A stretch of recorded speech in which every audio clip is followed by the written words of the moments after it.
Hey everyone, happy Monday. Hope you guys had a very good weekend.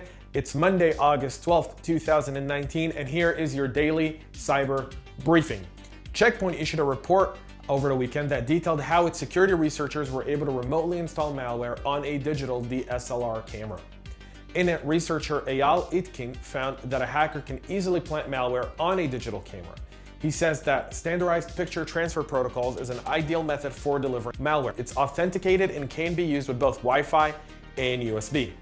The report notes that an individual with an infected Wi-Fi access point can deploy it at a tourist destination to pull off an attack or infect a user's PC. Great work by Check Point. Small businesses in the UK are facing nearly 10,000 cyber attacks every day, with 1 in 5 of them suffering at least one cyber attack in the past 2 years. This is according to the Federation of Small Businesses. The business group said in a press release that more than 7 million individual cyber attacks targeted small businesses in the UK, and this took place between January of 2017 and January of 2019, averaging 9,741 cyber incidents per day.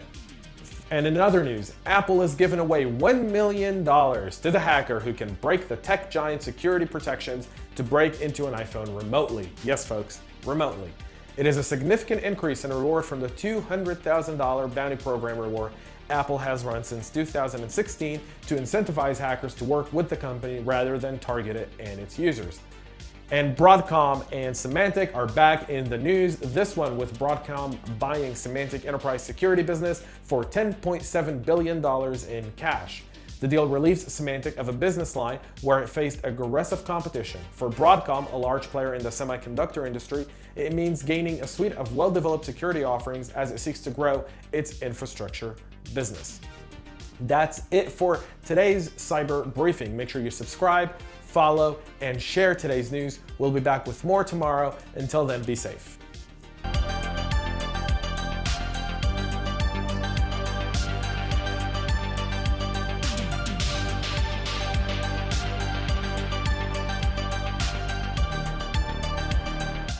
Hey everyone, James Azar here with CyberHub Engage. It's Wednesday, August 14th, and here is your daily cyber briefing. The Bellingcat Investigative News Organization says staff members have been targeted in sophisticated cyber attacks through their Proton mail accounts. This was hours after the email service provider had said that evidence suggested Moscow was the entity responsible for these cyber attacks. Yet again, Bellingcat finds itself targeted by cyber attacks, almost certainly linked to our work on Russia. This is a quote from Elliot Higgins, founder of the Investigative News website, so make sure to give him support. A newly discovered form of cryptocurrency mining malware is capable of remaining so well hidden that researchers investigating it found that it had spread to almost every computer at a company that had become infected. Dubbed Norman due to references in the back end of the malware, the cryptojacker has been detailed by cybersecurity researchers at Varonis. Now here's the thing, the Monroe crypto mining campaign was uncovered after Varonis security platform had spotted suspicious network alerts and abnormal file activities on systems within the organization that had reported the unstable application and network slowdowns. It's not always your internet connection.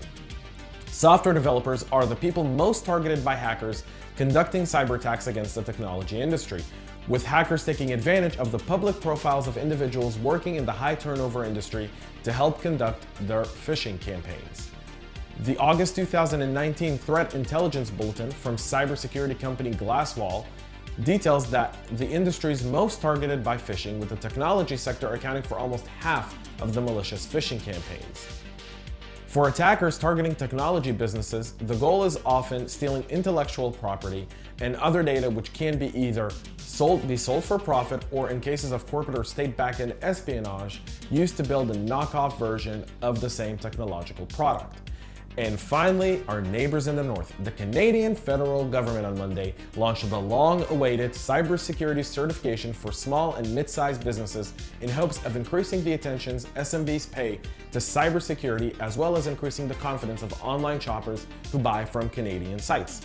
The Cybersecure Canada program allows organizations to prove to a certification body approved by the Standards Councils of Canada that they meet certain minimum cybersecurity standards. Those that pass are entitled to use a logo on a website and promotional material attesting that they have met this standard. They will also be listed in a searchable registry available for consumers and partners provided by the Canadian government. A great concept to help our most vulnerable businesses. Let's hope more people learn from Canada. That's the first time and last time I'll probably say that. That's it for today's cyber news. Make sure you follow, share, and subscribe. We'll be back with more tomorrow. Hey everyone, James Azar here with CyberHub Engage. It's Thursday, August 15th. Can you believe it? And here is your daily cyber briefing. Comprotech, in collaboration with security researcher Bob Dachenko, found an unsecured database containing data belonging to the hotel franchise on July 2nd of 2019 after the database was indexed by the Binary Edge search engine. The Mongo database was available to the public with no password or authentication in play, leaving a total of 5.6 million records exposed. According to Choice Hotel, whose was the owner of the database, the bulk of the records was only test information, including the payment card, password, and reservation fields. However, 700,000 records were genuine and contained information on guests such as names, email addresses, and phone numbers. While investigating the database, Dachenko found a ransom note. The message claimed that 700,000 records had been stolen and backed up elsewhere and demanded 0.4 bitcoins, approximately $4,000 at the time of the writing. That's from the owners of the encrypted database. More on that hopefully later in the news. If you're running any versions of Windows 10, you should update your computer as soon as possible. Microsoft recently alerted users that it patched 2 critical remote code execution wormable vulnerabilities, which could have allowed hackers to spread malware to both your and other PCs without your knowledge or any interaction whatsoever.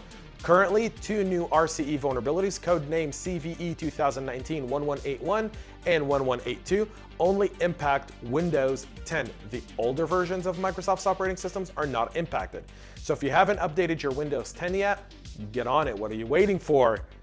Paige A. Thompson, the hacker accused of breaching Capital One, is also believed to have stolen data from more than 30 other companies.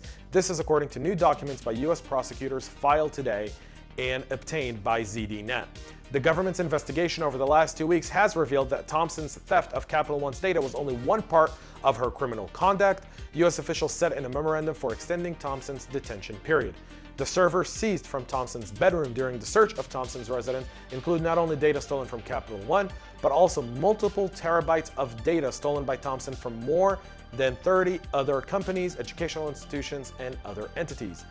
U.S. prosecutors said that the data varies significantly in both type and amount, but based on currently available information, much of the data appears not to be data containing PII, which is personal identifying information. And finally, Facebook has revealed that contractors have been listening to clips of audio harvested from Messenger, but it now plans to pause the practice, and that's due to public backlash. The social networking giant made use of hundreds of staff through outsourcing to listen to and transcribe the clips. According to Bloomberg, people with knowledge of the matter said that contracted employees were not told why Facebook would need to run such a project or why the transcriptions were important. Facebook said the contractors were tasked with checking to see if the firm's artificial intelligence-based algorithms and systems were correctly interpreting audio content. If you're wondering how evil Facebook really is, you can go listen to our Goodbye Privacy podcast on any one of your favorite podcast listening platforms, where you really get an idea of just how this empire is completely and absolutely obliterating our privacy with no end in sight. That's it for today's news and updates. Make sure you follow, share, and subscribe. Tomorrow is Friday, and we'll be back with a weekly summary and a bit longer version of this one as we move to a complete audio version of this very segment, thanks to large demands and requests. Hey everyone, happy Friday. It's James Azar with CyberHub Engage. It's August 16th of 2019, and here's your daily cyber briefing. A South Korean company that makes a biometric access control platform exposed fingerprint records, facial recognition data, and personal information after failing to secure an Elasticsearch database. This is according to security researchers. Suprema, which develops an access control platform called BioStar 2, left 23 gigabytes of data, including 27.8 million records, open on the internet. This is according to VPN Mentor, a VPN reviews website. The platform can be used to manage access to doors and elevators using devices such as smart cards and fingerprint readers. The database was found by Noam Rotem and Ron Locher, both Israeli-based computer security researchers who have a notable record of finding sensitive exposed data. The UK's Information Commissioner's Office is launching an investigation into the use of facial recognition technology at King's Cross following media reports of the covert practice. On Thursday, UK Information Commissioner Elizabeth Dunham said the use of cameras to track commuters and passerbys in the busy London area is a potential threat to privacy that should concern us all. As first reported by the Financial Times, tens of thousands of people are being identified through surveillance cameras that monitor visitors and those going about their daily lives without any notifications that their facial recognition technology is in use, and no consent or permission has been given by the passerbys or the passengers. King's Cross, if you don't know, is a 67-acre area and hosts a busy train station and underground station. The area is also home to St. Pancras, which facilitates train journeys across the UK and the Eurostar service. The Danabot banking Trojan is on the move again and has traveled across the ocean in a pivot from its original focus on Australia to strike European targets.